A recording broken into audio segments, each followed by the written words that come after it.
बाबा जी और हुजूर जी की प्यारी संगत जी, राधा स्वामी जी संगत जी, शास्त्रों में कहा गया है कि जब मृत्यु होती है तो 1,00,000 बिच्छुओं के काटने जितनी तकलीफ इंसान को सहनी पड़ती है। एक बिच्छू भी काट ले तो दर्द के मारे किसी की भी चीखें निकल जाती हैं। तो सोचो, 1,00,000 बिच्छुओं के एक साथ काटने का दर्द क्या होता होगा। आज हम आपके लिए एक ऐसे सत्संगी की सच्ची घटना लेकर आए हैं जो मरकर वापस लौट आया था और उसने खुद अपनी पूरी आप बीती बाबा जी को बताई थी और यह भी बताया था कि कैसे सिर्फ आधे घंटे का सत्संग सुनने के बदले बाबा जी ने इस बुजुर्ग को उन 1,00,000 बिच्छुओं जितनी तकलीफ से बचा लिया था। शुरुआत करने से पहले हाथ जोड़कर विनती है कि कमेंट में राधा स्वामी जरूर लिखिए। यह सच्चा वाकया एक बुजुर्ग सत्संगी अंकल जी का है। उन्होंने यह बात तब बताई थी जब एक दिन बड़े प्यार और मौज में बैठे थे और आसपास कुछ संगत भी मौजूद थी। वैसे तो इस दर्जे की रूहानी बातें वो शायद ही कभी किसी से साझा करते हों, लेकिन उस दिन उनके दिल में जो उमड़ा वो उन्होंने खुलकर कह दिया। असल में यह बुजुर्ग पहले कभी व्यास या किसी भी सत्संग से जुड़े हुए नहीं थे, ना ही उन्होंने पहले किसी संत या गुरु की संगत की थी, मगर दिल से बहुत नेक इंसान थे। घर में किसी चीज की कमी नहीं थी, आमदनी भी अच्छी थी और दिल भी बड़ा था। अक्सर गरीबों को खाना खिलाना, जरूरतमंदों की मदद करना और पुण्य के कामों में लगना इनकी आदत थी। हिंदुस्तान के 4 धामों की तीर्थ यात्रा भी यह 2 से 3 बार कर चुके थे। लेकिन उस दिन जब वह दिल से बोलने लगे तो जो अनुभव उन्होंने साझा किया, अगर हम सब उसे पूरी तन्मयता से सुन लें तो यकीन मानिए यह बात हमारी जिंदगी भर की पूंजी बन सकती है। उन्होंने बताया, अब तो यह हाल है कि जब भी बाबा जी सत्संग करते थे देश के किसी भी कोने में, मैं हर बार वहां सबसे पहले पहुंच जाया करता हूं और कोशिश करता था कि स्टेज के एकदम सामने पहली कतार में बैठूं। यह मेरा नियम बन गया था और यह बात तब की है जब बाबा जी गद्दी पर बैठे थे और उस जमाने में भीड़ भाड़ या सिक्योरिटी का उतना टंटा नहीं था। तो बाबा जी हर बार मुझे पंडाल की सबसे आगे वाली लाइन में बैठा देख लेते थे। उन्हें ध्यान रहता था कि मैं हर बार आगे बैठा होता हूं। एक बार बाबा जी का दिल्ली में सत्संग था। उस दिन भी मैं सबसे पहले पहुंच गया और फिर स्टेज के सामने वाली जगह पर बैठ गया। सत्संग के बाद बाबा जी ने अपने एक सेवादार को भेजा। सेवादार ने मुझे कहा कि मुझे बाबा जी ने बुलाया है। जब मैं उनके पास पहुंचा तो उन्होंने बड़ी ही सरलता से मुझसे पूछा, भाई, हर सत्संग में तुम्हें सबसे आगे बैठे देखता हूं। तुम इतनी दूर दूर से आते हो, खर्चा भी होता होगा और तुम्हारा टाइम भी बहुत लगता होगा। तुम देश भर में होने वाले हर सत्संग में आते हो। क्या तुम्हारे घर वाले मना नहीं करते?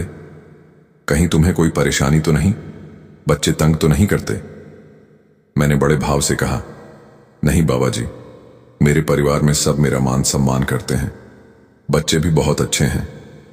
मुझे किसी बात की कोई कमी नहीं है, ना धन की, ना स्नेह की, ना सम्मान की। पहले मैं जो पैसा होता उसका हिस्सा जरूरतमंदों को दिया करता था, अब भी ऐसा करता हूं। लेकिन अब आपके सत्संग का रस ऐसा लग गया है कि मुझे सिर्फ आपके चरणों में बैठना अच्छा लगता है।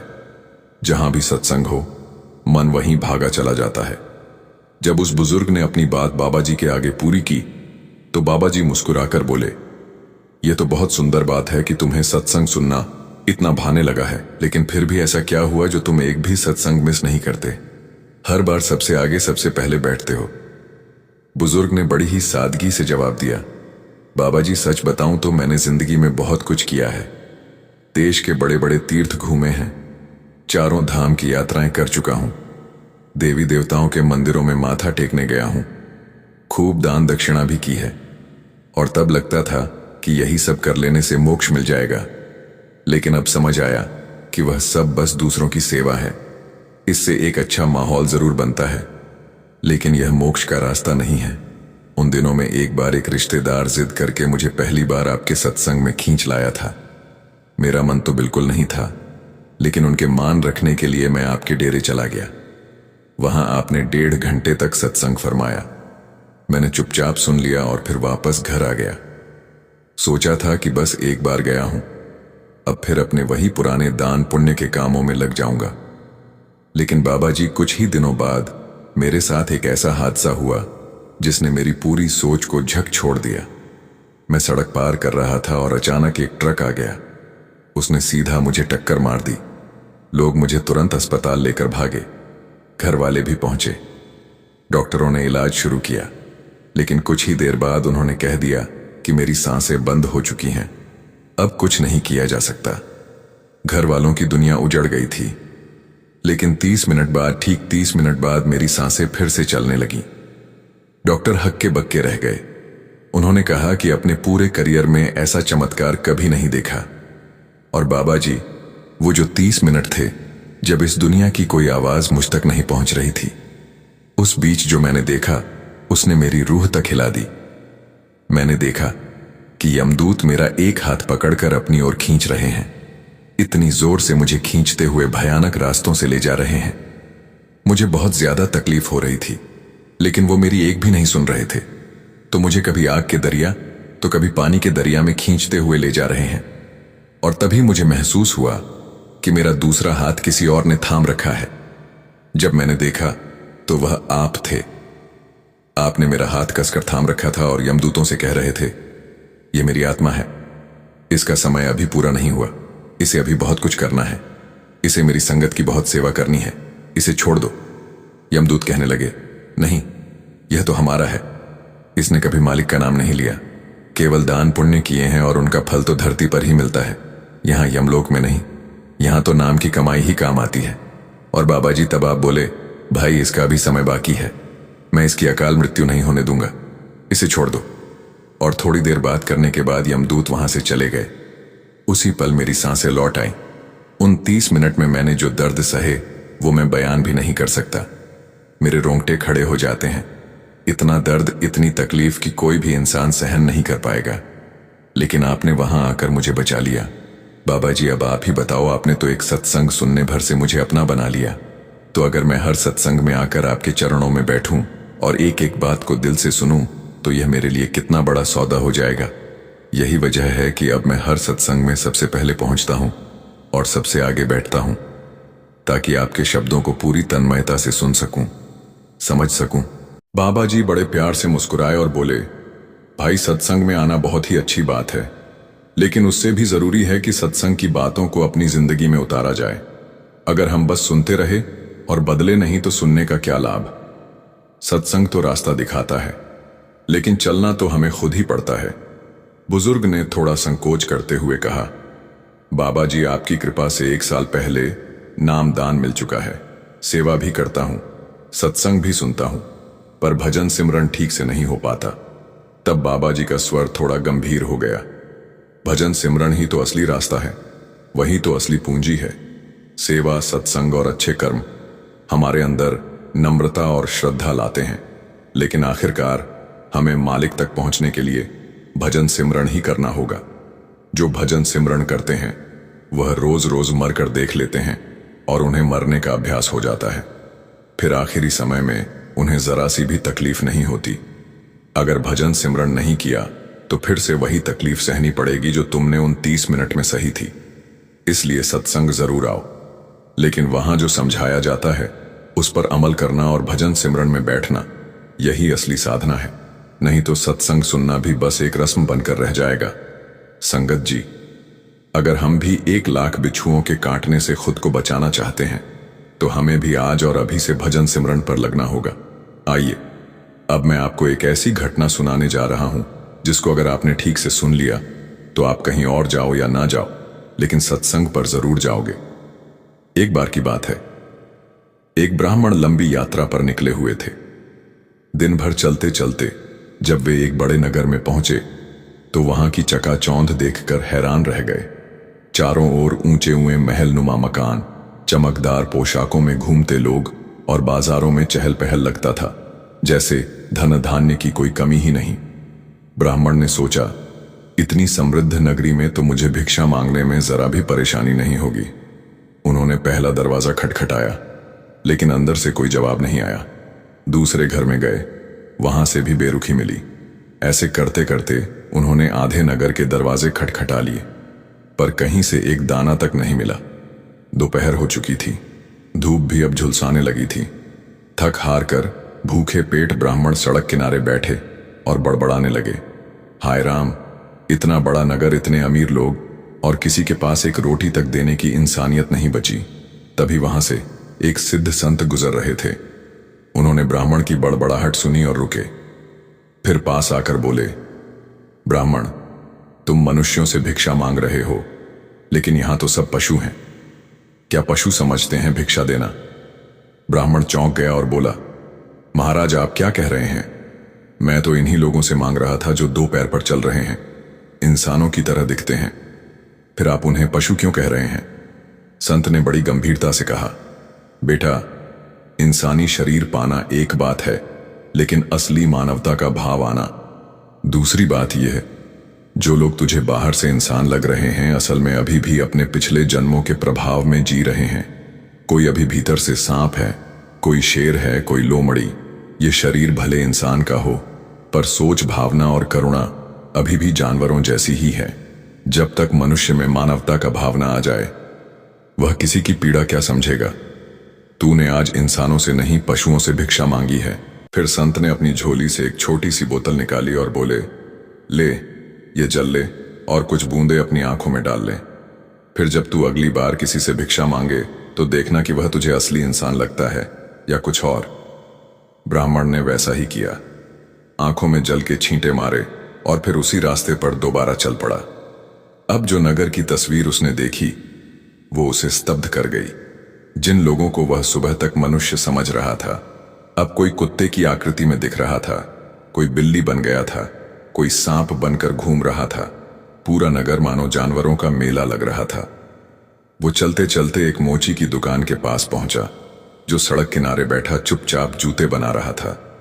ब्राह्मण ने उसे देखा और यह देखकर आश्चर्य में पड़ गया कि उस मोची में उसे इंसान नजर आया।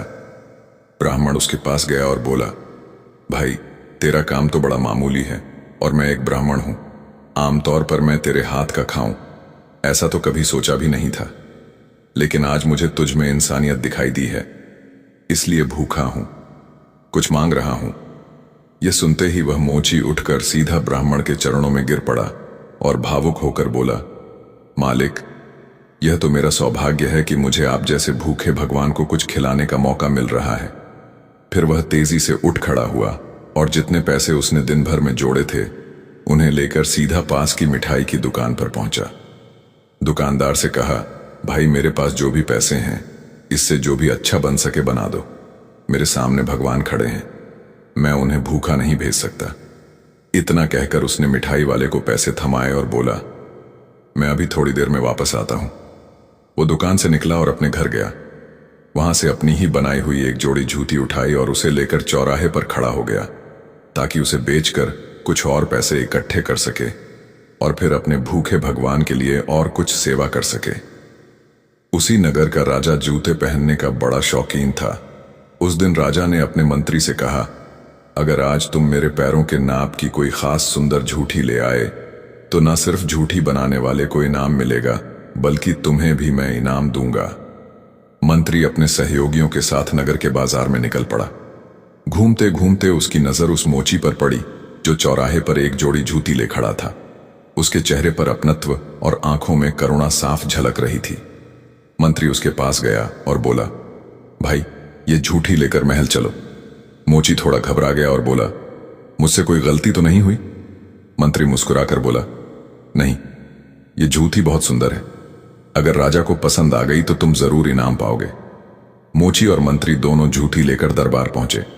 राजा ने जैसे ही जूती पहनी, मानो उसके चेहरे पर संतोष की लहर दौड़ गई।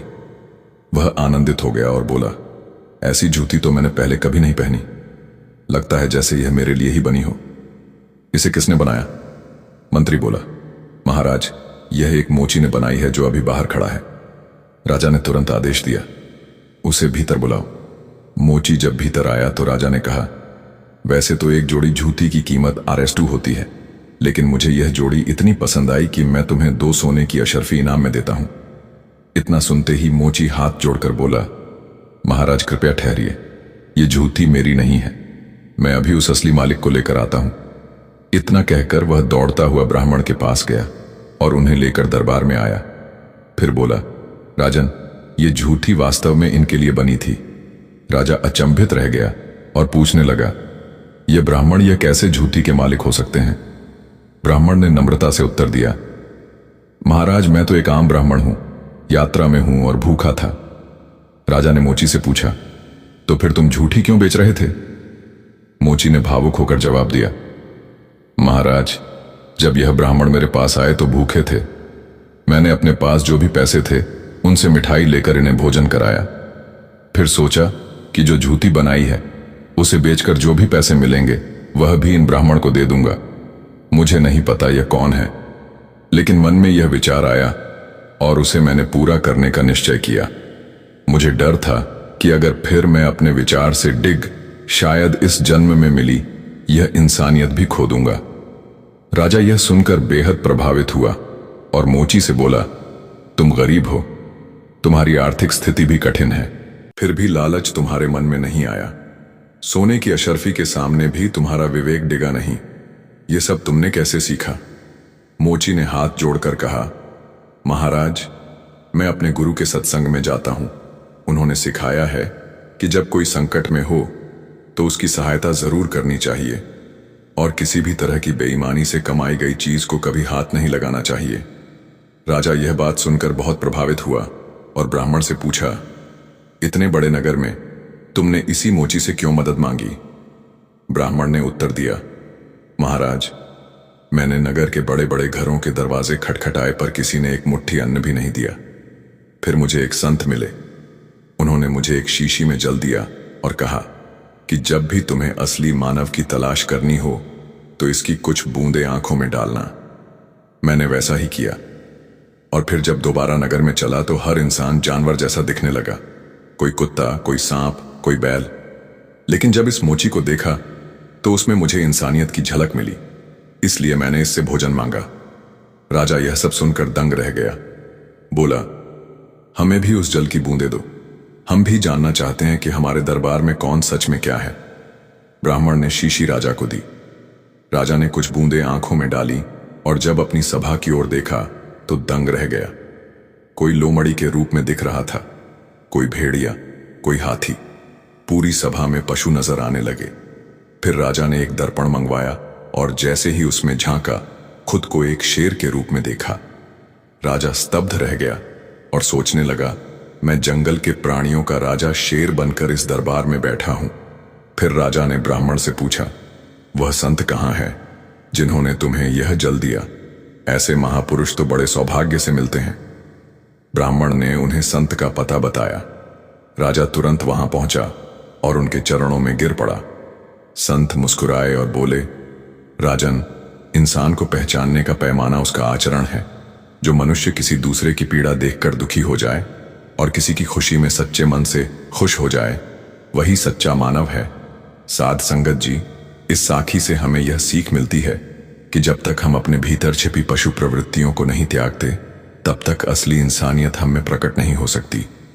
और यह पशुता तभी मिटती है जब हम किसी पूर्ण संत की संगत करते हैं, सत्संग में बैठते हैं और अपने आचरण को निखारते हैं। एक पूर्ण संत ही हमें सही राह पर लाते हैं। इसलिए समझाया जाता है कि संतों की संगत से बढ़कर कुछ नहीं है। संगत जी अब आपसे इजाजत ले रहे हैं।